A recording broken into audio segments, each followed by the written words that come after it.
Hello, my dear student of Standard 8. Welcome back once again. And today we will continue with our chapter number 3, Nationalism in India. And this is the part second of part 4. So, I am going to cover this chapter into 4 parts. Part 1 I already completed. So, this is a part 2. So, without any delay, let's begin. And friends, in this session, we are going to see about the Indian National Congress Party. Sonia Gandhi and Rahul Gandhi की जो भी party चल रही है ये कब establish हुई थी that we are going to see. So without any delay, let's get started. Establish of the Indian National Congress. The above stated factors of the regional. एक second. Okay. The above the above stated factors of the other regional organization had contributed toward the establishment of the Indian National Congress. So मतलब बहुत सारे लोगों ने मिलकर इसके लिए try किया था एंड सबका अपना अपना कॉन्ट्रीब्यूशन है. Well things to know. Bengal British India society, Kolkata जिसको हम लोग पहले कलकत्ता कहते थे, बॉम्बे एसोसिएशन जिसको हम लोग अभी मुंबई कहते हैं, पहले बॉम्बे नाम हुआ करता था, मद्रास नेशनल सभा जिसको हम लोग अभी चेन्नई बोलते हैं, पहले उसका नाम मद्रास था, इंडियन एसोसिएशन जो कोलकाता में थी, सार्वजनिक सभा जो पुणे में थी. तो कांग्रेस से पहले ये सब चीज़ें हुआ करती थी, लेकिन फिर ये सब आपस में इकट्ठी होकर मिलके एक पार्टी बन गई जिसको हम लोग कांग्रेस कहेंगे. ठीक है, लेकिन कांग्रेस पार्टी को फॉर्म किसने किया? Well here is your answer. By the time sir A.O. Hume retired as an British officer. तो ये एक रिटायर्ड ब्रिटिश ऑफिसर थे. He had realise that the British empire was not as secure as it's appeared to. He believed that if the dissatisfaction among the people of India was not taken care, there were chances to reoccurrence of the revolt similar to the one in 1857. In order to keep the general dissatisfaction at bay, he thought establishing a political organization. See, A.O. Hume का क्या सोचना है कि उन्होंने ऐसा देखा कि generally India के लोग जो है ना वो ब्रिटिश गवर्नमेंट को बिल्कुल लाइक नहीं करते, वो मतलब उनसे डिससेटिस्फाई है. तो उनका डिससेटिस्फेक्शन दूर करने के लिए और उनका लोगों तक कांटेक्ट हो, इसके लिए फॉर्मल कोई पार्टी होनी चाहिए, है ना. और अगर हम लोग पब्लिक की प्रॉब्लम समझ के उनको सॉर्ट कर देते हैं, उनको मतलब उनको सॉल्यूशन ला देते हैं, तो it is very easy for them to rule in country like India. देखो ये लोग यहाँ पे भी अपना फ़ायदा देख रहे हैं. तो आप लोग समझ रहे हो कांग्रेस पार्टी को फॉर्म करने का बेसिक इंटेंशन क्या था? ताकि वो ज़्यादा टाइम तक इंडिया में रूल कर सके, ताकि 1857 का कोई दूसरा रिवोल्ट फिर से ना हो. आगे बढ़ते हैं. Okay, now you can see a person 3.3 Womesh Chandra Banerjee. Okay, इनका नाम है. Viceroy Lord Dufferin agreed the idea supported with the effort of Alan Octavian Hume. अभी वहाँ पे A.O. ह्यूम था, लेकिन इनका फुल नेम क्या है? Allan Octavian Hume. Indian National Congress was establish in December 1885. So December month 1885 में Congress party form की जाती है. The first session of the Indian National Congress was held on 28 December 1885 at Gokul Das Tejpal Sanskrit School of Mumbai with Vyomesh Chandra Banerjee भी बोल सकते हैं, as the president. 72 representatives from the different region of India were presented this conference. Okay. The main leader present in the conference were Dadabhai Naoroji, Gopal Krishna Gokhale, Feroze Shah Mehta, Badruddin Tyabji, K.T. Telang, Dinshaw Wacha, etcetera. Many problems related to the nation were discussed on. तो क्या हुआ? दिसंबर 1885 का time था. Elon Octavian Hume ने एक नई party form कर दी और वो दिन था 28 दिसंबर. तो ये था कांग्रेस का स्थापना दिवस यानी इस्टेब्लिशमेंट डे. ये मीटिंग पहली बार इनकी मीटिंग कहाँ हुई थी? वेल गोकुलदास तेजपाल संस्कृत स्कूल जो मुंबई में था. एंड इसमें इन लोगों ने अपने प्रेसिडेंट चुने व्योमेश चंद्र बैनर्जी, जिनका आप स्क्रीन पे फोटो देख रहे हो मेरे अलावा। आगे बढ़ते हैं। इसके अलावा देर आर मेनी लीडर्स जिनको जो देश के अलग अलग हिस्सों से इस पार्टी का हिस्सा बनने आए थे। एंड ऑफकोर्स 72 लोग उस टाइम पे मेंबर थे। एंड आप लोग अपनी जो स्क्रीन पे जो फोटो देख रहे हो ना, ये थी कांग्रेस की फर्स्ट मीटिंग का फोटोग्राफ। ये फोटोग्राफ लिया गया था 1885 में। Okay. And you can C Indian National Congress first session Mumbai 1885। चलो थोड़ी देर के लिए फ़ोटो को ध्यान से देखो और ढूंढो इसे व्योमेश बनर्जी का है, बैनर्जी नहीं बनर्जी लिखा है। ओके, उधर बनर्जी लिखा है एंड फोटो के नीचे बैनर्जी लिखा है। सो बैनर्जी वहाँ पे स्पेलिंग मिस्टेक है, तो इसमें आपको उनको ढूंढना है। एनी हाउ, चलो हम लोग आगे बढ़ते हैं। तो जैसा कि हमने देखा, the first session was held eight Mumbai. फिर उसके अगले साल सेकेंड सेशन हुआ, जगह थी कोलकाता। एंड इस बार प्रेसिडेंट किसको चुना गया? दादा भाई नवरोजी को। ये मीटिंग कब हुई थी? अगले साल 1886 में। एंड उसमें कितने मेंबर्स आए थे? 432। नंबर सीधा 72 से 400, ग्रेट, मीन्स ये लोग ग्रो कर रहे हैं। In the third session was held at Chennai and Badruddin Tyabji को प्रेसिडेंट चुना जाता है। ये 1887 में हुई थी एंड इसमें 607 मेंबर्स आए थे। So day by day Congress grow कर रही है। Okay, now the Indian National Congress 1885 and 1905 in the initial stage. Initial stage को हम लोग कहेंगे शुरुआती साल। तो कांग्रेस पार्टी जब नई नई बनी तो उसने शुरुआती सालों में क्या किया, क्या उसका परफॉर्मेंस था, ब्रिटिशर्स ने जिस पॉइंट ऑफ व्यू से कांग्रेस को इस्टेब्लिश किया था वो क्या फुलफिल हुआ कि नहीं हुआ, all that we are going to see in this session. सो मैं थोड़ा सा मेरे इमेज के ऊपर वाला पैराग्राफ हम लोग रीड कर रहे हैं। The initial activity of the Indian National Congress were moderate and abided by the Constitution. It included putting up the demand for more political rights, economic and social growth, and development of education. Among the other demand, inclusion of the more Indian in government services, reduction in the expenditure of the military and the other administrative department, debt relief to farmer, revival of the cottage industry, etc. were included.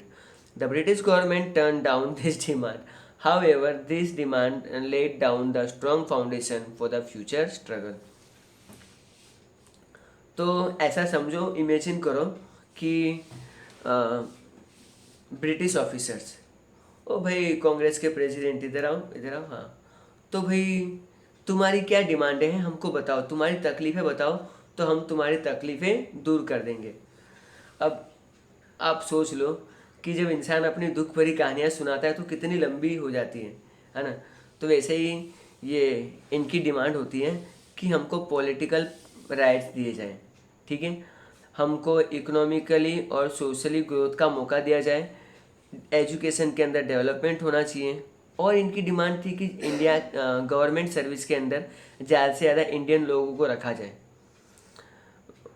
अंग्रेज British officers तो बोला हाँ ठीक है और बताइए। फिर उन्होंने बोला कि आप मिलिट्री पे बहुत ज़्यादा पैसा स्पेंड करते हो तो वो वहाँ पे मत करो, पब्लिक पे स्पेंड करो, ठीक है। एडमिनिस्ट्रेटिव डिपार्टमेंट को अच्छा सुधारो, फार्मर से थोड़े टैक्सेस कम लो, ठीक है। एंड कॉटेज इंडस्ट्री जो इंडिया में बहुत ही बर्बाद हो चुकी है उसको अगेन रिवाइव करो, है ना। ब्रिटिश गवर्नमेंट ने बोला ठीक है, अपनी डिमांड एक पेपर में लिख दो। एंड यू नो व्हाट, हम लोग आगे फॉरवर्ड करते हैं, सोचते हैं, पेपर लिया, फाड़ा, बॉल भराई और डस्टबिन में। Means the British government turn down this demand, एक भी डिमांड नहीं सुनी, ठीक है। भले डिमांडें पूरी नहीं हुई लेकिन कहीं ना कहीं कांग्रेस वालों को तो समझ में आ गया ना, चलो 1 साल काम नहीं हुआ, 2 साल काम नहीं हुआ, 5 साल में इनको आइडिया आ जाएगा कि इनको बस हमको बुलाते हैं, हमारे मज़े लेते हैं और कुछ काम नहीं करते हैं। तो यहाँ से मतलब, पर कहीं ना कहीं ब्रिटिशर्स ने गलती कर दी, उन्होंने एक पार्टी बना के सारे इंडियंस को एक कर दिया, है ना। अब आगे पहले ये मज़े ले रहे थे ना, अब फिर कांग्रेस वाले भी मजे लेंगे, ठीक है, अपना टाइम आने दो। Now okay, now the Indian National Congress past many resolution, उन्होंने बहुत सारे रिजोल्यूशन पास किए as the expansion of the legislative council and keep it at least 50% of the elected representative in it at the central and the regional level. The parliament should be more answerable and transparent to the regional assemblies. Due to the demand of the Indian National Congress, the British government granted more freedom to the press and granted more person liberty to the freedom of speech and people of India. The INC, अब मैं Indian National Congress को short में INC भी कह सकता हूँ, ठीक है, inspired many educated youth, fostered nationalism and educated class. As a result, many capable and potential leaders joined this organization. Congress party को अब समझ में आ गया कि उनको कैसे ब्रिटिशर से अपना काम निकालवाना है, तो उन्होंने कहा कि लेजिस्लेटिव असेंबली में 50% मेंबर तो हमारे भी होने चाहिए रीजनल लेवल पे, गवर्नमेंट को हम चाहे क्वेश्चन कर सकते हैं और उनको जवाब देना पड़ेगा। बोला ठीक है, मान गए वो लोग। इंडियन नेशनल कांग्रेस ने बोला कि हमको बोलने की आज़ादी होनी चाहिए, फ्रीडम ऑफ स्पीच होनी चाहिए, ब्रिटिशर्स ने बोला दी, ठीक है। मतलब ऐसा है कि आप ब्रिटिश गवर्नमेंट की कुछ पॉलिसीज़ का आप विरोध कर सकते हो, ठीक है, लेकिन इसका मतलब ऐसा नहीं कि आप लोग गालियाँ देने लग जाओ, ओके, तो आपको बोलने का हक होता है, तो आप कुछ भी अनाप शनाप नहीं बोल सकते। सो फिर एक तरह से जो यूथ था ना वो इससे कनेक्ट होता गया, जितने भी यंग लड़के आते थे वो सब कांग्रेस पार्टी में ज्वाइंट हो रहे थे। क्यों? क्योंकि ये पार्टी देश के लिए काम कर रही है और सभी लोग देश के लिए कुछ ना कुछ करना चाहते हैं, तो उस टाइम पे जिसको भी अपने देश के लिए कुछ करना है, Congress party is the basic platform, ठीक है। आगे बढ़ते हैं।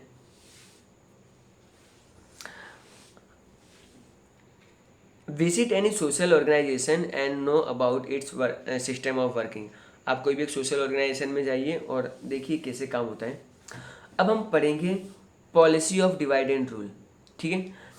The initial support by the British government to the Indian National Congress soon turned into hostile.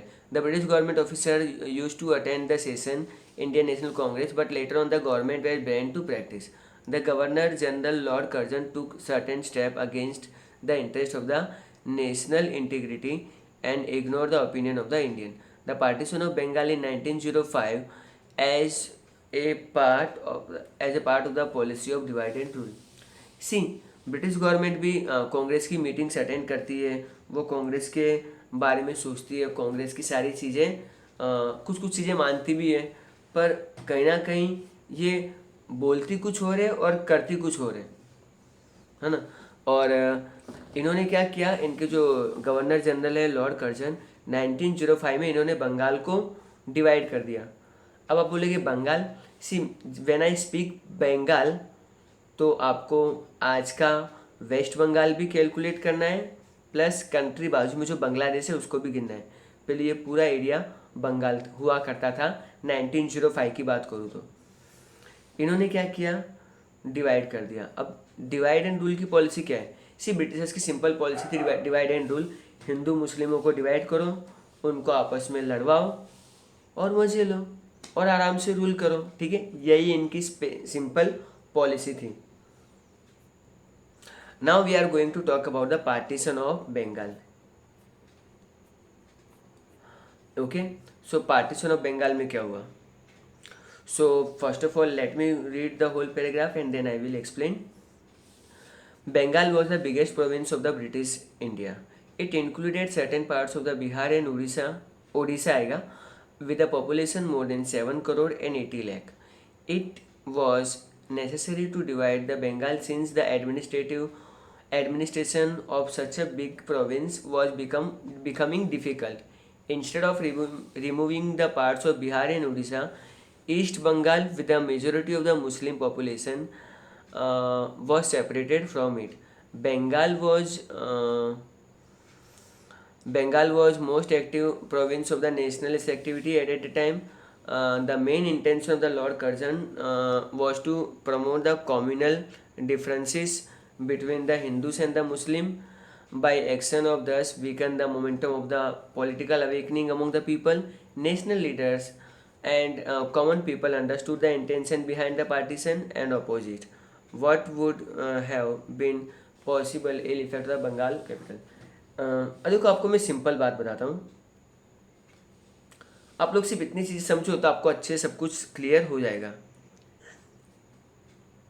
देखिए, सपोज ये बहुत बड़ा स्टेट है बंगाल, ठीक है। अब इन्होंने क्या किया, इतना बड़ा स्टेट है बंगाल और इसमें रहती है लगभग अप्रोक्सीमेटली 8 करोड़ पॉपुलेशन। इसमें कुछ पार्ट उड़ीसा और बिहार का भी है, ठीक है। एंड मान लेते हैं ये बिहार उड़ीसा का पार्ट है। एंड बट ब्रिटिशर्स ने क्या बोला कि ये स्टेट बहुत बड़ा है और इसको हमको डिफ़िकल्ट करना बहुत मुश्किल है।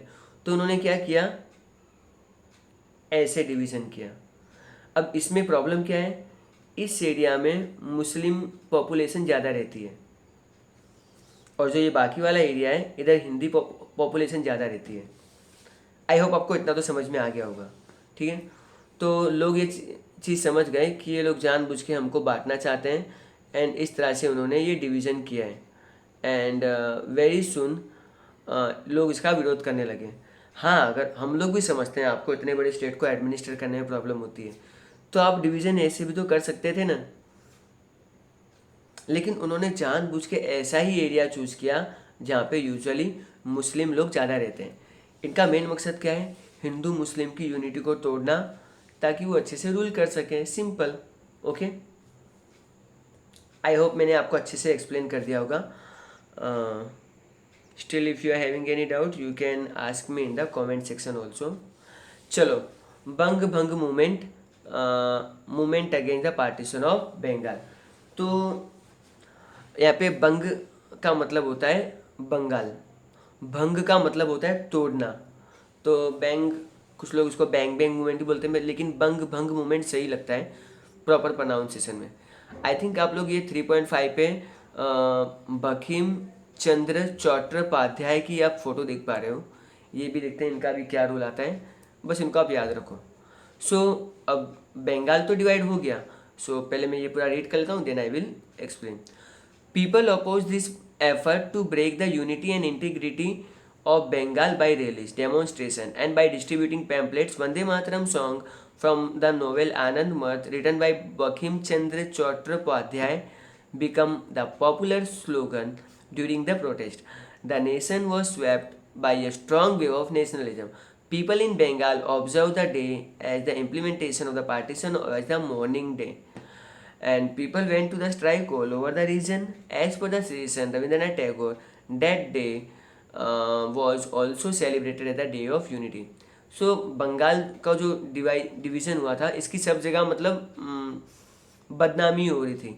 लोग रैली निकाल रहे हैं, प्रदर्शनी कर रहे हैं। इस टाइम पे जो बंकिम चंद्र का जो गाना था ना, आनंद मत नॉवेल से लिया गया था, जो वंदे मातरम, ये बहुत फेमस हुआ और देशभक्ति की भावना सभी लोगों में चारों तरफ स्प्रेड हो गई थी।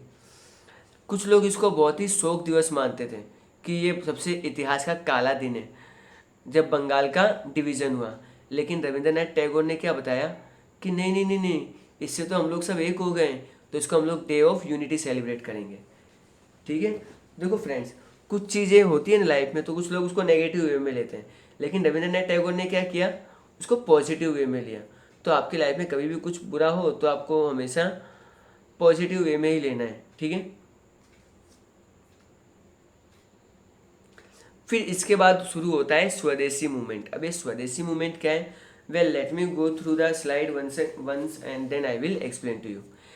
It was decided to intensify the movement against the partition of Bengal to expand its base. The main three characteristics of the movement were: number one, to trade and use the Swadeshi goods only, to boycott the imported goods, to acquire the national education and boycott the English education.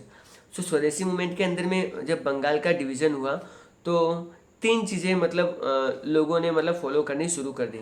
Number one, अब से हम लोग सिर्फ स्वदेशी यानी स्वदेशी यानी अपने देश में बना हुआ सामान ही यूज़ करेंगे। हम लोग ब्रिटिशर्स का सामान यूज़ नहीं करेंगे। जैसे आजकल है ना, सब लोग चाइना, एंटी चाइना प्रोटेस्ट चल रहा है, समथिंग लाइक डेट। और to boycott the foreign goods, यानी जो हम लोग बाहर से सामान मंगाते हैं दूसरे देश से, दूसरा देश मतलब सिंपली ब्रिटिश इंग्लैंड ही समझो, तो वो उनका सामान हमको यूज़ नहीं करना है। और जो अभी इंग्लिश एजुकेशन पढ़ रहे हैं उसको छोड़ो और हम लोग अब हिंदी में यानी अपनी मातृभाषा में या तो जो भी रीजनल लैंग्वेज है उसमें हम लोग पढ़ाई करेंगे। ठीक है। To achieve this goal, a committee was formed under the leadership of the renowned member of the Indian National Congress like Surendra Nath Banerjee, Bipin Chandra Pal, Arvind Ghosh. तो इस चीज़ को आगे बढ़ाने के लिए इन लीडर्सों ने एक कमिटी फॉर्म की। They urge the people of India to boycott the foreign goods and clothes and use the swadeshi goods. उन्होंने कहा कि दूसरे देशों के कपड़े हमको नहीं पहनने चाहिए, हमको सिर्फ वही कपड़े पहनने हैं जो अपने देश में बने हों। They urge the Indian to boycott the foreign goods and use the swadeshi goods. Through the articles, newspaper procession, public meetings, folk songs, people were made understand the importance of the स्वदेशी गुड्स। उन्होंने newspaper में कहा, उन्होंने public में बोला, उन्होंने बहुत सारे मुहिम चलाई एंड फाइनली लोग समझ गए। Factories were started to produce swadeshi goods. और इंडिया की फैक्ट्री में अब क्या बन रहा है? स्वदेशी सामान बन रहा है। Well the import goods of the textile, salt, shoes, sugar, cigarette, tobacco from England is decreased drastically and the sale of the Indian community and textile were increased. स्वदेशी movement spread in other parts of the India। इससे क्या हुआ? India के लोग अब India का ही सामान use कर रहे हैं, बाहर का सामान यूज़ नहीं कर रहे हैं। और जो ब्रिटिशर्स थे उनको बहुत लॉस होने लगा, क्योंकि उनका टेक्सटाइल, उनका सॉल्ट, उनका शूज़, उनका शुगर कोई खरीद ही नहीं रहे। ब्रिटिशर्स का जो सेल है वो बिल्कुल डाउन हो गया है, जबकि जो इंडियन लोगों का जो स्वदेशी सेल्स है वो एकदम से ऊपर चला गया है। तो ब्रिटिश गवर्नमेंट तो भाई पूरी तिल मिला गई थी, घबरा गई थी। Okay, assume that you are the student in the 1905 and the swadeshi movement was on the move in the country, make a poster of your people and to join the movement. आप ऐसी इवेंट में कौन सा poster बनाओगे और आप उस में क्या करोगे? Now make a list of the swadeshi and the foreign good that you observe around you nowadays. So मैं जिस फ़ोन पे वीडियो शूट कर रहा हूँ ये भी चाइनीज़ है। वेल, जिस ट्राइपॉड पे मैंने ये फ़ोन रखा हुआ है ये भी चाइनीज़ है। सो फ्रेंड्स, प्रॉब्लम क्या है? हमको भी इंडिया के फ़ोन यूज़ करने में कोई प्रॉब्लम नहीं है, लेकिन इंडियन कंपनीज़ को भी समझना पड़ेगा कि कस्टमर की क्या रिक्वायरमेंट है। जिस प्राइस पे चाइना हमको मोबाइल प्रोवाइड करता है, इंडिया की कंपनी हमको उस प्राइस पे सेम क्वालिटी या उससे अच्छी क्वालिटी के फ़ोन्स प्रोवाइड नहीं कर पाती है। सो आई थिंक हमारे यहाँ पर जितने भी टेक्नोलॉजिकल लीडर्स हैं उनको ये सब चीज़ें ज़्यादा कंसिडर करनी चाहिए। नाउ अब बात आती है कि जो लोग इंग्लिश एजुकेशन को बॉयकॉट करेंगे तो उनको भी देश के अंदर कुछ ना कुछ तो करना पड़ेगा ना, तो नेशनल एजुकेशन की मूवमेंट शुरू होती है। The third feature associated with the swadeshi and the boycott movement was the national education. Government took an active part in the Banga भंग movement as the result of the many punitive actions such as the levying the fine and expelling the student from the college and the school were taken by the government. This called an option of the arrangement of the national school colleges for the students, and in 1907 CE and 25 national secondary and the 300 national primary schools become functional in Bengal. Rabindranath Tagore started the Vishwa Bharati school in Shantiniketan in 1901. The British government failed to subsidize the Bang Bhang movement, and finally British government had cancelled the partition of Bengal in the year 1911 CE. It was a historical and a memorable victory of the people of the Bengal and achieved through the peaceful and the non-violence। तो यहाँ पर क्या हो रहा है? सब लोग अब अपने जो बच्चे हैं जो इंग्लिश एजुकेशन छोड़ के बैठे हैं, अब इनकी ज़िंदगी तो हम लोग ख़राब करेंगे नहीं। तो अब ये चाहिए कि जितने भी टीचर थे, जितने भी स्टूडेंट थे, उन्होंने जो ब्रिटिशर्स के स्कूल कॉलेज थे उन सब पे रिज़ाइन कर दिया। अब ज़रूरत आती है कि हमारे पास खुद के देश के स्कूल और कॉलेजेस खोल सकें, और वो खुले भी। 25 कुछ सीनियर सेकेंडरी स्कूल खुले, 300 प्राइमरी स्कूल खुले। रविंद्रनाथ टैगोर ने भी शांति निकेतन विश्व भारती स्कूल ओपन किया। कहीं ना कहीं ब्रिटिश गवर्नमेंट को समझ में आ गया कि ये सब चीज़ें सही नहीं जा रही हैं, एंड उन्होंने जो डिसीजन था ना बंगाल का डिवीज़न का, वो कैंसिल कर दिया। ओके, तो कहीं ना कहीं ये इंडियन लोगों की पहली विक्ट्री थी, है ना। आ गए ना मज़े? ब्रिटिश गवर्नमेंट पहले बहुत मज़े ले रहे थे, अब तुम मज़े में आ गए। ओके, विश्व भारती जो विद्यालय है शांति निकेतन का, जो रविंद्रनाथ टैगोर ने इस्टेब्लिश किया था, वो 1951 से उसको यूनिवर्सिटी में कन्वर्ट कर दिया गया, जहाँ पे आपको बहुत सारी अच्छी अच्छी चीज़ें सिखाई जाती हैं। ये अब एक्सट्रीमिस्ट कौन था, मॉडरेट्स कौन थे, ये सारी बातें हम लोग हमारे नेक्स्ट सेशन में देखेंगे। टिल देन आई थिंक आपको ये सेशन अच्छा लगा होगा। सो टिल देन, जब तक थर्ड पार्ट आता है, you guys keep study, keep watch my video, and bye everyone.